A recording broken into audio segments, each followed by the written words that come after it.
I've got a couple of requests to do like a video on sleep training and how I was able to get Nico to take naps and sleep through the night. So, I'm going to talk to you guys about that, but I also wanted to let you guys know that every baby is different. Every baby is different. That's the first thing that I want to say. So yeah, so about when Nico was 5 months, he is now 9 months. So, oh my God, 4 months ago. Oh my God, I'm so tired. Yeah, so about 4 months ago, I took him to his pediatrician because he was very fussy. And when he was 5 months, he was sleeping through the night, but he was waking up about 2 to 3 times. And I was just not okay with that. Not okay with that. And he was miserable during the day because he wasn't sleeping enough at night.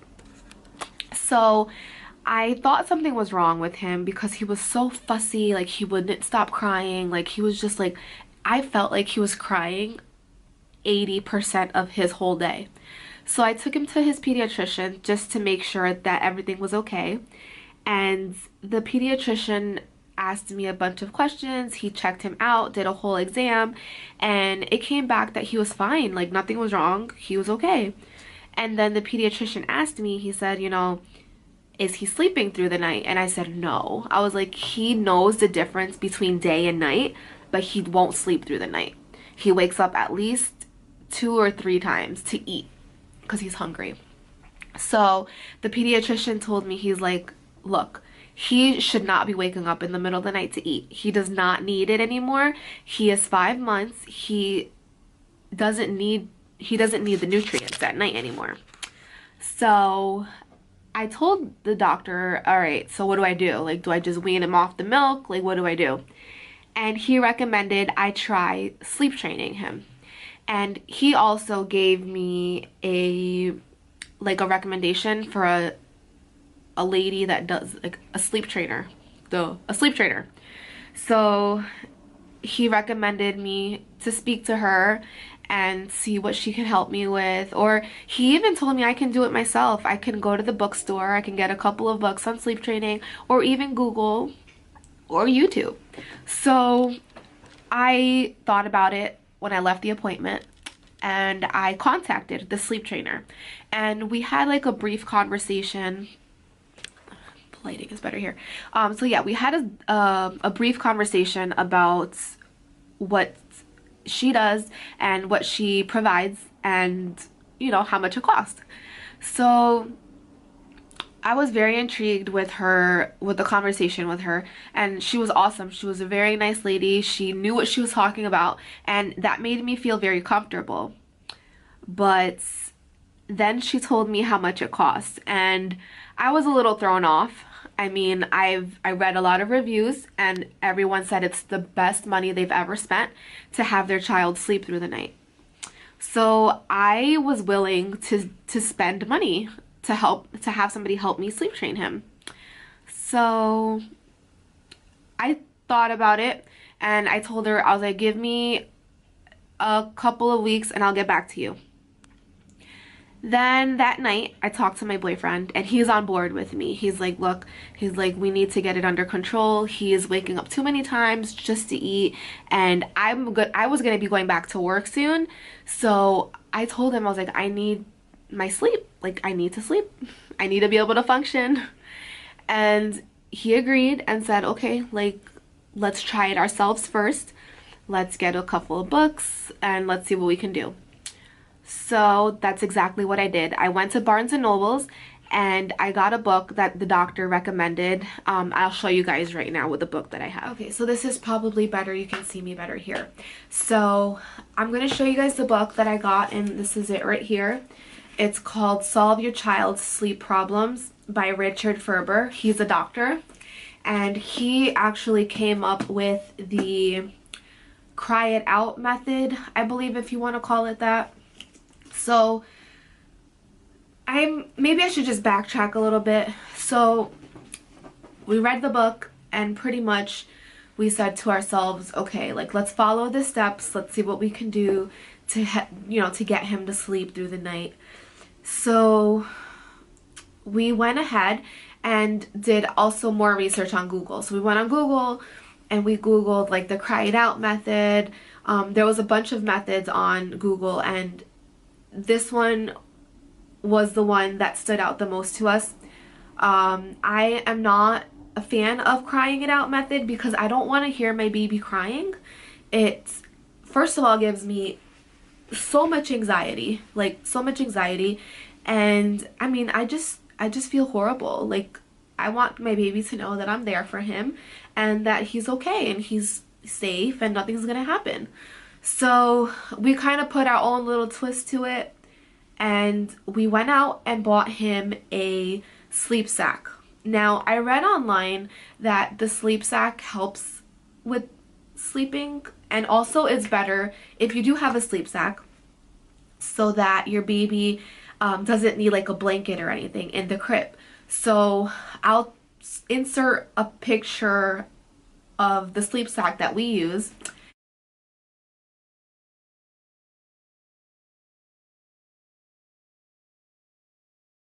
And that actually helped tremendously. It gave me peace of mind, and my baby was really comfortable. He loves it. He loves his little sleep sack. So that's the first thing we did. We got the sleep sack. I already had a sound machine which makes white noise. That's also something that I definitely recommend, a sound machine. I think it helped my son sleep a lot better. He loves the white noise, and he also likes the noise of like raindrops. Loves it.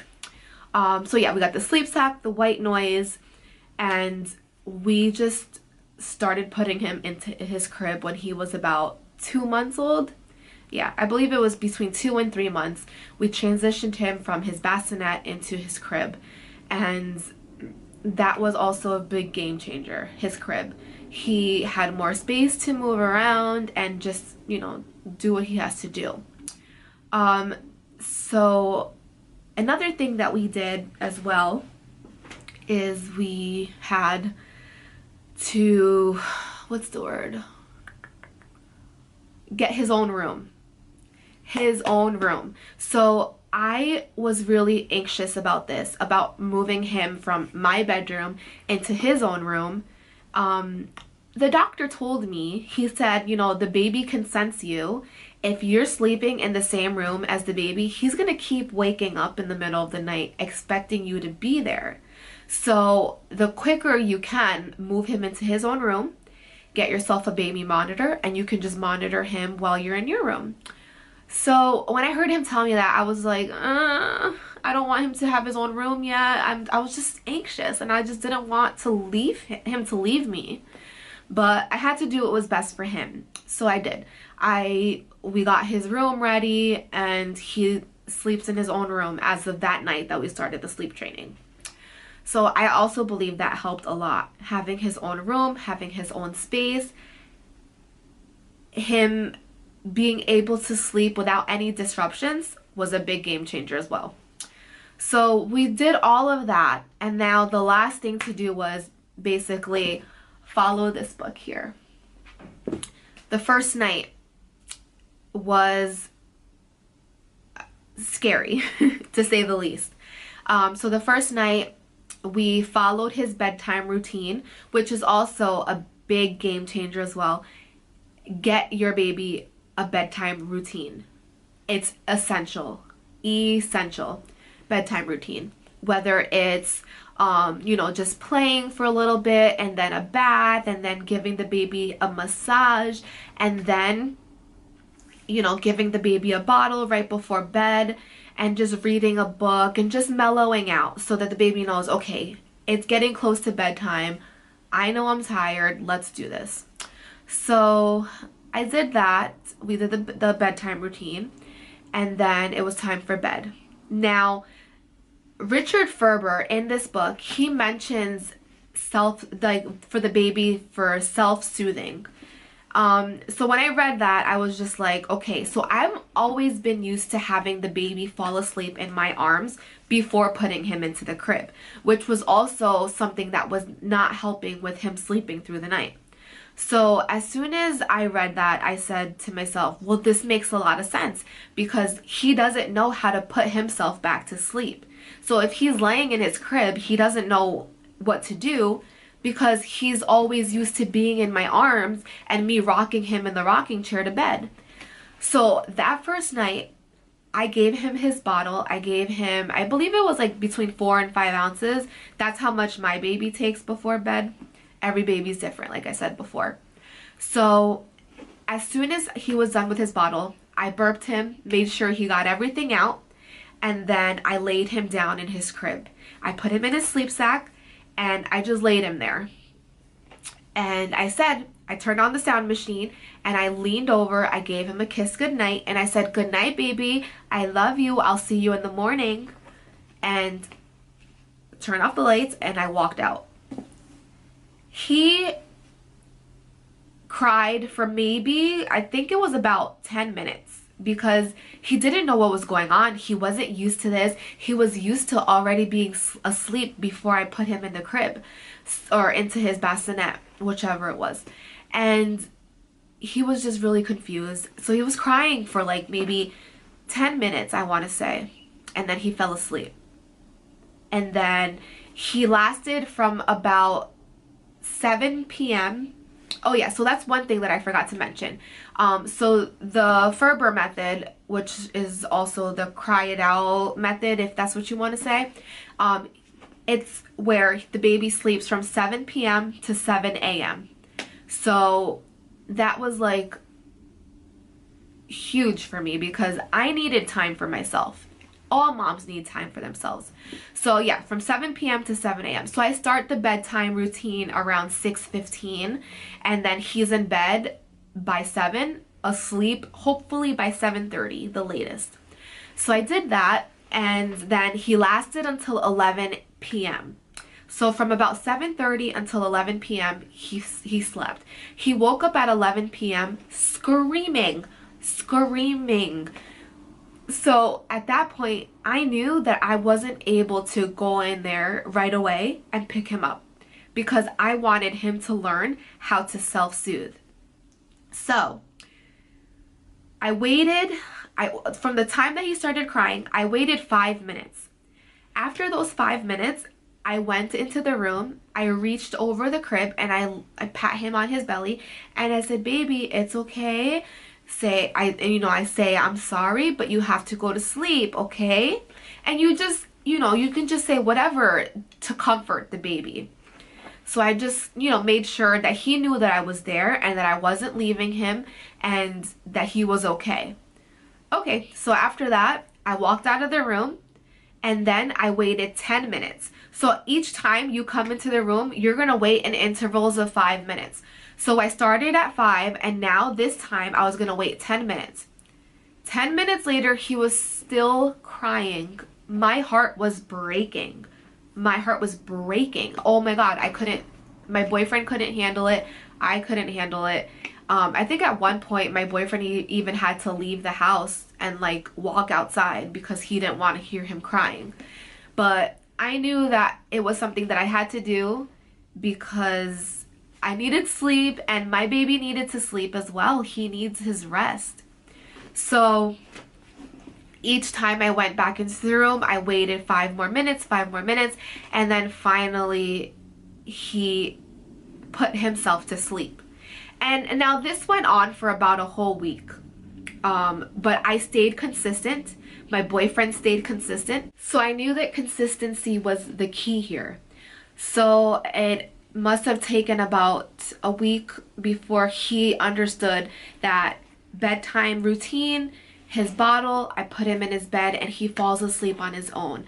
That is the biggest factor that I've learned throughout this whole journey, is the baby needs to learn how to fall asleep on his own so that, let's say for example, in the middle of the night, if something wakes him up, he knows how to go back to sleep.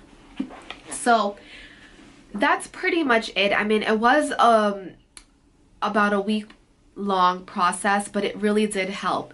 And now he sleeps from 7 p.m. until anywhere between like 6:30 to 7 a.m., which is almost 12 hours. So we made a big difference in his, and I've also noticed a big difference in his sleep pattern. I've noticed a lot in his attitude and his like the way that he just interacts now. It's completely different than it was before. He's a lot less fussy. He's just more of a happy baby now because he is sleeping. He's finally sleeping. So yeah, I mean, this book was very helpful. I found mine at Barnes and Nobles, and it was a game changer. So you guys should definitely check it out. Solve your child's sleep problems. There you go. And yeah, that's pretty much it. If I can think of other things like throughout this vlog, I will let you guys know. But yeah, I mean, if you guys have any questions, please leave them down in the comments, and I will be more than happy to answer any questions that you guys may have. I'm not an expert. I am not an expert at all, but I did this. It worked for me. It worked for my son. He takes 3 naps a day and he sleeps through the night, and I owe it all to this book. I owe it all to this man, Richard Ferber. I doubt you'll ever see this, but thank you. Yeah, so I am gonna go and make some lunch. I'm starving. Nico should be waking up about 2 o'clock, so I have like 20 minutes. And then let me show you guys. I got this new sweater or jacket. It's a teddy coat. I am obsessed with it. I wish that you guys could see how freaking like soft it is. Like, it is just so soft and so comfortable. I love it. Oh, yeah, so that's it. I will see you guys in the next clip. So Nico just woke up, so I'm gonna go pick him up out of his crib, and I'll show you guys you know, how it is when I wake him up from his nap. Here he is, the star of the show. Say hi. You're such a happy baby, right? Yeah. Alright, so now I'm just gonna give him some lunch, and then we're gonna run out and run some errands, right baby? You hungry? Oh, okay. Well, I just went ahead and got some toast. He loves to snack on toast, so he's loving that right now. Yeah, so I just wanted to show you guys like a quick snack that I like to give him when he wakes up from his nap. And it holds him over until dinner time. But of course, after this, I will be giving him his bottle of formula. And then, yeah, look at him go. You go, boy. You love your toast, right? And this is just like whole wheat toast that I buy. And he loves it, right? Nico. You're gonna eat that? Eat it, eat it, eat it. Yummy. Uy, qué rico. Qué rico. End the vlog here. Thank you guys so much for watching. I hope somebody found this informational and helpful. And again, if you guys have any questions, don't hesitate to ask down in the comments. I will be more than happy to answer any questions with any of the knowledge that I have from these last months that I've been doing the sleep training. So yeah, it has been like 4 months now, and it's worked so good. My baby's sleeping, I'm sleeping, we're both happy. That's what matters, right? That we're both happy. So yeah, so thank you guys so much for watching. If you haven't already, please subscribe. And you know, don't forget to hit the notification bell so you can get notified whenever I upload new videos. Alright guys, I'll see you in my next video. Bye.